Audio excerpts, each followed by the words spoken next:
Hello विद्यार्थियों, यहाँ पर यूपी बोर्ड यानी कक्षा 10 का प्रिपरेशन सिलेबस 2026-27 के आधार पर सारा प्रिपरेशन यहाँ पर कराया जाता है। हाँ, इस टॉपिक की बात करें हम यहाँ पर कक्षा 10 का फिजिक्स देखेंगे और जिसमें हम कुछ टॉपिक की बात पहले भी कर चुके हैं, कुछ हेडिंगों की बात हम पहले कर चुके हैं। आज यहाँ हमें पढ़ना है दर्पण। आज इस टॉपिक की बात करेंगे दर्पण। दर्पण क्या होता है? दर्पण की बात करें, जैसे मान लीजिए आपका ये कांच का खोखला गोला है। ये कांच का क्या है? खोखला गोला। इसको मान लेते हैं ये कांच का खोखला गोला है। ये कांच का खोखला गोला है। इस कांच के खोखले गोलों के अगर हम काट दें, अगर हम इसको काट दिए जाए, अगर हम इसको कांच के खोखले गोले को काट दें, इसका शेप कुछ इस प्रकार दिखेगा। हाँ, इसका शेप कुछ इस प्रकार दिखेगा। और एक मान लीजिए कांच के खोखले गोले को यहाँ हम कर दें, कुछ ऐसा था। ये पार्ट इधर है, दूसरा पार्ट इधर है। ये कांच का खोखला गोला है। हम ये कह सकते हैं अगर इसके हम एक तरफ पॉलिश युक्त यानी कलई कर दिया जाए, इधर अंदर साइड हम इसको कलई कर देते हैं, पॉलिश युक्त या कलई कर दिया जाए, ये जो दर्पण प्राप्त होता है ना, ये जो दर्पण प्राप्त होता है उसी को हम दर्पण कहते हैं। यानी कि जो ये कांच प्राप्त होता है उसी को हम दर्पण कहते हैं। यदि हम कांच के खोखले गोली को, मान लीजिए कांच का खोखला गोला था, हमने काट दिया, एक तरफ इसे कलई कर दिया, ये जो कांच का गोला प्राप्त हुआ है, ये दर्पण जो है हमारा क्या कहलाएगा? दर्पण कहलाता है। ये कैसे दर्पण होगा? ये दर्पण है, लेकिन कैसा होगा भैया? ये गोलीय दर्पण कहेंगे हम। क्या कहेंगे? गोलीय दर्पण।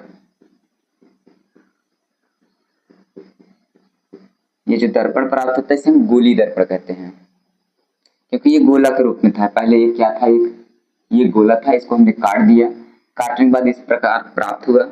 एक तरफ यहाँ कलई कर दिया गया है, जिसे हम बाहर तरफ कलई किए गए हैं, यहाँ हम अंदर की साइड में कलई किए गए हैं। ये जो दर्पण प्राप्त हुआ है इसी को हम खोखली गोलीय दर्पण कहते हैं। ये हमारा गोलीय दर्पण कहलाएगा।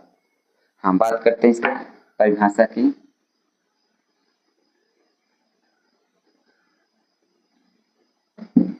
यदि हम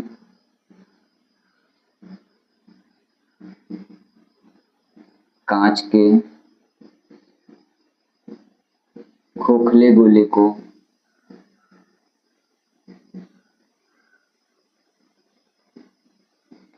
काटकर एक तरफ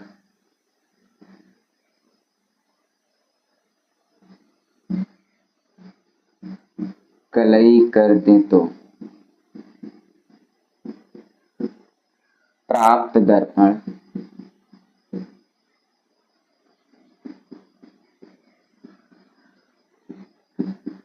गोलीय दर्पण कहलाता है। चलिए ध्यान दीजिए, जैसे मान लीजिए यहाँ पर हमने एक एग्जाम्पल ले लिए। इस प्रकार ये कांच का खोखला गोला है, इसको एक तरफ कलई कर दिया गया, ये कलई कर दिए, ये हमारा दर्पण कहलाएगा। हाँ, इसी बात करें ये कवर हम कर सकते हैं इस प्रकार, ये अंदर की साइड हमने कलई कर दिए, ये हमारा गोलीय दर्पण कहलाएगा। दो स्थितियां हो सकती हैं इसकी। पहले कांच का खोखला गोला था, हमने इसको काट कर कलई कर दिया, ये दो स्थिति प्राप्त हुई, इसी को हम गोलीय दर्पण कहते हैं। कहने का मतलब यदि हम कांच के खोखले गोले को, ये कांच का खोखला गोला था, गोले को काट कर एक तरफ कलई कर दें, यानी एक तरफ कलई कर दें, तो प्राप्त जो दर्पण होता है वो हमारा गोलीय दर्पण कहलाता है। जैसे हमारा यहाँ एग्जाम्पल, ये पहले कांच का ऐसा खोखला गोला था, इसको हमने यहाँ से काटा, एक स्थिति ये प्राप्त हुई, एक स्थिति ये प्राप्त हुई। यहाँ पर हमने बाहर की साइड में कलई किया गया है और यहाँ हमने अंदर की साइड कलई किया गया है। ये जो दर्पण प्राप्त होता है उसी को हम गोलीय दर्पण कहते हैं। चलिए, अब जो गोलीय दर्पण होते हैं यहाँ पर दो प्रकार के होते हैं। गोली दर्पण कितने होते हैं? 2 प्रकार के।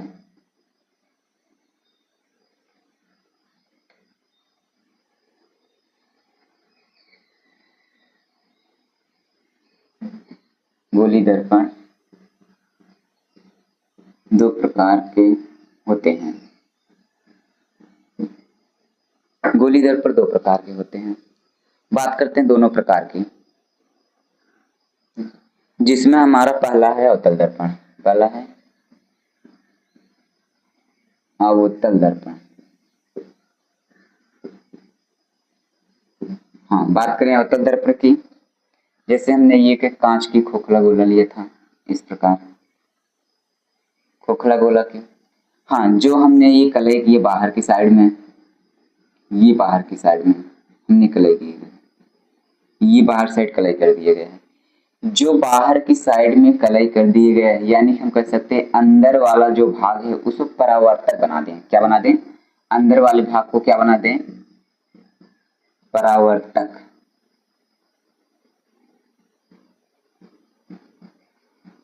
इसको कहते हैं परावर्तक पृष्ठ बना दिए हैं। अंदर वाले भाग को क्या बना दिए? परावर्तक पृष्ठ। अगर हम गोली दर्पण, ये कैसा दर्पण है कह सकते हैं, इससे पहले हम जानते हैं गोली दर्पण है। ये कैसा दर्पण है? गोली दर्पण। यदि हम गोली दर्पण को अंदर वाले भाग को, गोली दर्पण के अंदर वाले भाग को क्या कर दें? परावर्तक पृष्ठ बना दें, यानी कि ये परावर्तक पृष्ठ है। परावर्तक पृष्ठ की बात करें, जैसे हमने अभी पीछे क्लासों में देखा होगा कि ये एक दर्पण, ये हमारा क्या है? दर्पण है। ये समतल दर्पण है, ये एक तरफ कलई कर दिया है, यहाँ प्रकाश किरण आई, यहाँ परावर्तित हो गई। जब प्रकाश किरण आती है परावर्तित हो जाती है, यानी इधर कलई किया गया है, तो ये वाला ऊपर वाला भाग हम इसे कहेंगे ये परावर्तक है। क्या है? परावर्तक, क्योंकि प्रकाश किरण ऐसे है, इधर से फिर रिफ्लेक्ट हो गई, यानी परावर्तित हो गई। ऐसे मान लीजिए ये परावर्तित किरण है, ये आपतित किरण, आपतित किरण यहाँ पर ये परावर्तित हो गई, ये बीच में अभिलंब हो जाएगा, यही कह सकते हैं इसे परावर्तक पृष्ठ बनाते हैं। ऐसा गोली दर्पण, यानी कि हम पहले गोली दर्पण की बात कर चुके हैं, 2 प्रकार के होते हैं। ऐसा गोली दर्पण जिसका अंदर वाला भाग क्या करें? हम परावर्तक पृष्ठ बनाते हैं, तो उसे हम अवतल दर्पण कहते हैं। हाँ, अगर इसके बाहर वाले को परावर्तक पृष्ठ बना दें तो उसे हम उत्तल दर्पण के नाम से जानते हैं। हाँ, पहले हम अवतल पर तो नाम बात करते हैं अवतल दर्पण की। चलिए यहाँ बात देखिए, इसके परिभाषा की बात करें, अवतल दर्पण यानी कि ऐसा गोली दर्पण, ऐसा गोली दर्पण जिसका परावर्तक पृष्ठ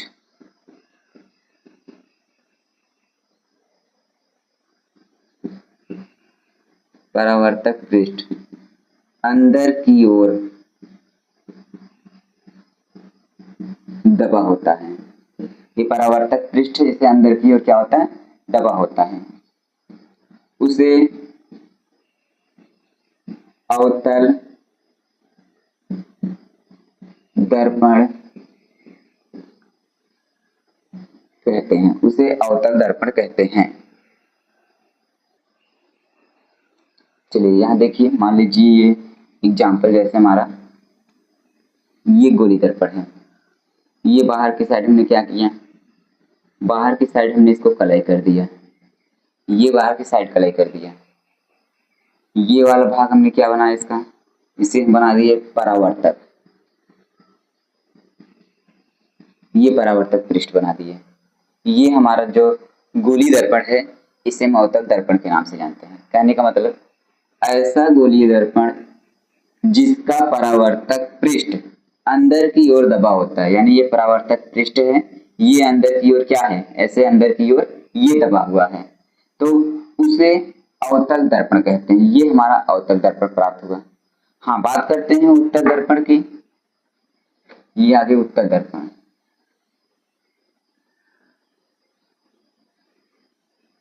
ये दूसरा आपका उत्तल दर्पण, यानी कि ऐसा गोली दर्पण जिसका परावर्तक पृष्ठ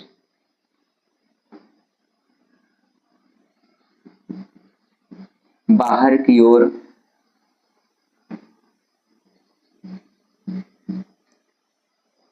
उभरा होता है उसे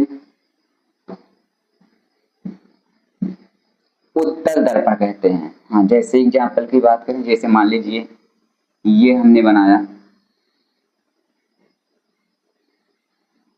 ये मान लीजिए हमने बना दिया, क्योंकि पहले कांच का खोखला गोला ऐसा था, ये एक तरफ काटा बाहर की तरफ कलर किया, ये हमारा उत्तल दर्पण हुआ। अब इसी साइड को हम अंदर की साइड कलर कर दें, ये हमारा क्या प्राप्त हो जाएगा, उत्तल दर्पण। कहने का मतलब ये हमने अंदर की साइड कलर कर दिया। ये आप इसको उल्टा भी बना सकते, कोई दिक्कत नहीं, आप ऐसे ही बनाओगे। और ऐसे बनाने का मतलब आए आप अंदर अंदर की साइड इसको कलर कर दिए, फिर भी बात वही है कि कोई दिक्कत नहीं, आप चाहे जैसे बनाइए। हाँ चलिए ध्यान दीजिए, कहने का मतलब ऐसा गोलीय दर्पण, ये गोलीय दर्पण है एक, जिसका परावर्तक पृष्ठ, ये परावर्तक पृष्ठ बाहर की ओर उभरा होता है, ये परावर्तक पृष्ठ है, इसे हम नाम जानते हैं परावर्तक पृष्ठ। ये परावर्तक पृष्ठ, ये परावर्तक पृष्ठ बाहर की ओर उभरा होता है, ये परावर्तक पृष्ठ है जो बाहर की ओर उभरा होता है, उसे हम उत्तल दर्पण के नाम से जानते हैं। ये था आपका उत्तल दर्पण। हाँ, आगे बात करते हैं हेडिंग की, जो इसमें हमें पढ़ना है, ये दर्पणों के कुछ बिंदु होते हैं इसमें, वो हम किस किन बिंदुओं से नाम से जानते हैं। चलिए विद्यार्थी ध्यान दीजिए, आगे जो हमें पढ़ना है इसमें दर्पण का ध्रुव है। कहने मतलब छोटे मोटे कुछ परिभाषाएं हैं, वो परिभाषाएं एग्जाम में आपसे कहीं पूछी नहीं जाती हैं, लेकिन ये हम दर्पण में जब प्रतिबिंब को बनाते हैं इनकी अति आवश्यकता पड़ती है। हाँ, इनकी जानकारी हमें बहुत ज्यादा जरूरत होती है, क्योंकि तभी हम दर्पणों में प्रतिबिंबों को बना सकते हैं। चलिए बात करते हैं दर्पण का ध्रुव। जो दर्पण का ध्रुव होता है वो होता क्या है, जैसे मान लीजिए आपका ये हम कह दिए, ये आपका क्या है, कौन सा दर्पण है, ये इसको हम अवतल दर्पण कहते हैं, इसे हम अवतल दर्पण के नाम से जानते हैं। ये आपका जो है ये हमारा उत्तल दर्पण है, ये उत्तल दर्पण के नाम से जानते हैं। हाँ, बात करें यहाँ पर ये बीच वाला जो सेंटर पॉइंट यहाँ पर बीच का ये है, इसको हम पी नाम देते हैं, यहाँ पर भी ये पी नाम देते हैं। ये जो पी पॉइंट है इसी को हम ध्रुव कहते हैं। ये क्या है आपका ध्रुव है, ध्यान दीजिए, ये अवतल दर्पण का ध्रुव है, ये उत्तल दर्पण का ध्रुव है, जिसे हम ध्रुव के नाम दर्पण का ध्रुव है, यानी कि इसका हम ध्रुव के नाम से जानते हैं। केवल आप जानिए, ये अगर आप दर्पण कोई बना रहे हैं, यहाँ पे जो रेखा है ये आपकी ध्रुव कहलाएगी, यहाँ कोई दर्पण उत्तल बना रहे हैं तो यहाँ जो होगी वो ध्रुव कहलाएगी, ये आपका ध्रुव है। हाँ, बात करते हैं आगे का, ध्रुव के आगे हम बात करते हैं केंद्र की, वक्रता केंद्र। ये वक्रता केंद्र क्या होता है, ध्यान दीजिए, इसी में बनाएंगे वक्रता केंद्र। मान लीजिए जैसे नहीं, अच्छा ठीक है, एक अलग से साफ सुथरा फिगर बनाते हैं, वहां आपको पूरा समझाते हैं। ये मान लीजिए आपका सब बन नहीं रहा, ठीक से बनाने का प्रयास करते हैं। चलिए बन गया है। हाँ, ध्रुव की बात करें, ये हमारा जो बीच का सेंटर पॉइंट है यहाँ पर, ये हमारा कौन सा था, ये अवतल दर्पण है, ये अवतल दर्पण है, ये हमारा उत्तल दर्पण है, उत्तल दर्पण। हाँ, ये जो बीच का पॉइंट है इसे हम ध्रुव कहते हैं, जिसे पी से लिखते हैं, ये हमारा ध्रुव है। अब बात करते हैं वक्रता केंद्र की। वक्रता केंद्र, मान लीजिए आपने इस दर्पण को ऐसे पूरा ये गोला बनाने का प्रयास किए, ये मान लीजिए हमारा ये गोला बना, ऐसे हमारा गोला बनने का, फिर यहाँ पर भी हम एक गोला पूरा बनाने का प्रयास किए इस प्रकार, ये जब गोला बनेगा ऐसे पूरी तरह से, ये जो बीच का पॉइंट है यहाँ पर, जिसे हम सेंटर के नाम से जानते हैं, यानी कि जो केंद्र से नाम से जानते हैं, जो केंद्र होता है इसे हम सी से लिखते हैं, ये हमारा क्या होता है, इसे हम सी से लिखते हैं, ये हमारा क्या होता है, पी से लिखते थे। ये वक्रता केंद्र जिसे हम क्या लिखते हैं, सी से, ये बीच वाला पॉइंट। जैसे मान लिया आपने कोई वृत्त बनाया, आप अगर कोई वृत्त बनाते हैं उसका जो केंद्र होता है जो सेंटर होता है उसी प्रकार हमने ये मान लिया ये एक वृत्त है, तो ये बीच का सेंटर पॉइंट है यानी बीच वाला भाग है, इसे हम वक्रता केंद्र के नाम से जानते हैं, जिसे हम C से लिखते हैं। और ये अवतल दर्पण का वक्रता केंद्र होगा। इसे पूरी तरह से ऐसे बनाओगे, ये कह सकते हैं क्या है, ये C हमारा उत्तल दर्पण का केंद्र होगा, ये जिसे हम वक्रता केंद्र कहते हैं। हम बात करते हैं वक्रता त्रिज्या क्या होती है। वक्रता त्रिज्या की, वक्रता त्रिज्या जिसे हम R से लिखते हैं, ये वक्रता त्रिज्या R से लिखा जाता है। फिर हम बात करें अवतल दर्पण में, पहले अवतल दर्पण में जो ध्रुव है, ये P पॉइंट, यहाँ पर ये P पॉइंट है, ये P जो ध्रुव है, जो केंद्र है, इनके जो बीच की दूरी होती है, बीच की दूरी होती है वक्रता त्रिज्या कहलाती है। ये हमारा वक्रता त्रिज्या है, ये वक्रता त्रिज्या। हाँ, और केंद्र से यहाँ पर उत्तल दर्पण जो फोकस, यहाँ पर अवतल दर्पण जो केंद्र है, यहाँ पर वक्रता केंद्र, ये ध्रुव है, इसके बीच की दूरी वक्रता त्रिज्या कहलाती है। ये आपकी वक्रता त्रिज्या। हाँ, आगे बात करते हैं मुख्य अक्ष की। मुख्य अक्ष, ये हमारा मुख्य अक्ष है। मुख्य अक्ष क्या होता है? मुख्य अक्ष की बात करें, जो हमारा ये केंद्र से, मतलब ध्रुव केंद्र से ऐसे अगर सीधी कोई रेखा गुजर रही है, ये सीधा कोई रेखा जा रहा है ऐसे, यहाँ से ये सीधा रेखा ऐसे जा रहा है, केंद्र से होते हुए ध्रुव पर मिल रहा है, तो ये जो लाइन होती है इसे हम मुख्य अक्ष के नाम से जानते हैं। और इसमें केंद्र, यहाँ ध्रुव है, ध्रुव और केंद्र से होकर सीधा गुजरने वाली जो रेखा प्राप्त होती है उसे हम मुख्य अक्ष के नाम से जानते हैं। हाँ, आगे बात करते हैं फोकस। फोकस क्या होता है, ध्यान दीजिए। हम बात करते हैं मुख्य फोकस, ये मेन हेडिंग है, मुख्य फोकस। मुख्य फोकस, मुख्य फोकस, चलिए मुख्य फोकस की बात करते हैं। थोड़ा लाइट कट गई थी, अंधेरा हो गया था। अब आगे बात करते हैं मुख्य फोकस की। मुख्य फोकस क्या होता है भैया, थोड़ा इसे ध्यान दीजिए। मान लीजिए हमने कुछ किरण को,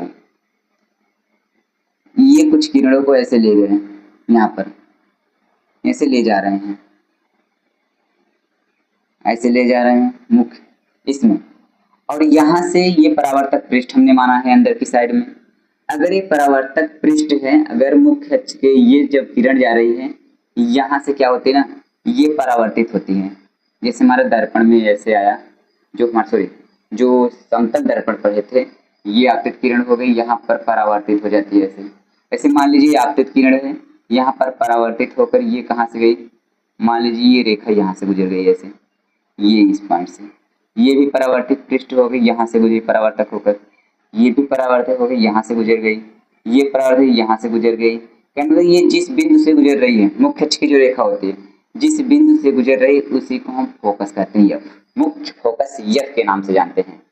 हाँ, इसमें क्या होता है, इसमें मान लीजिए ये यहाँ से जाता है किरण, ये ऐसे किरण जा रही है, ये मान लीजिए दर्पण पर आप जहाँ देखिए जो परावर्तक पृष्ठ होगा, दर्पण हमेशा वहीं से, मतलब किरण हमेशा वहीं से जाएगी।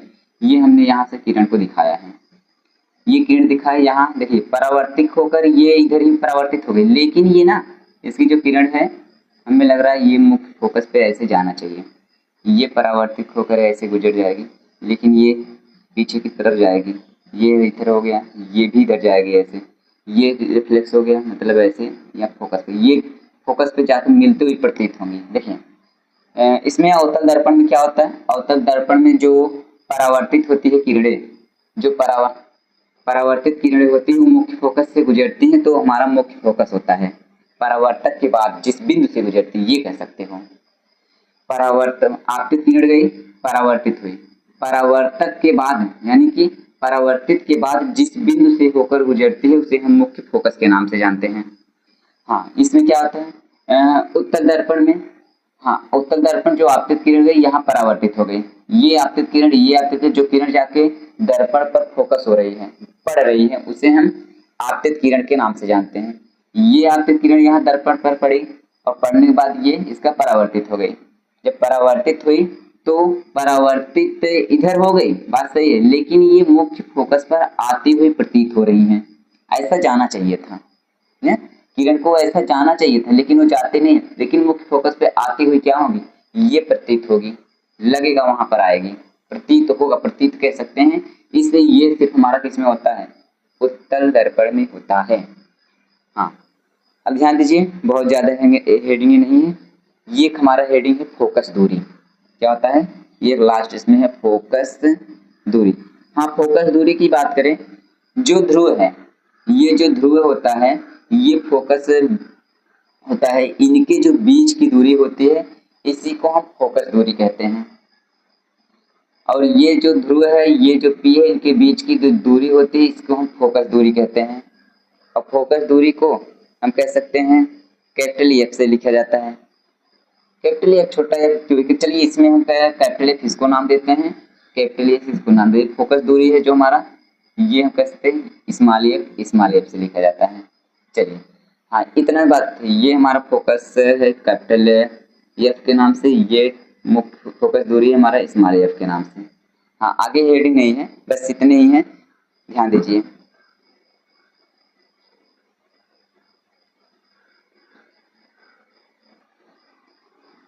चलिए एक बार इसको फिर ध्यान से दे दिए, दर्पण का ध्रुव क्या होता है।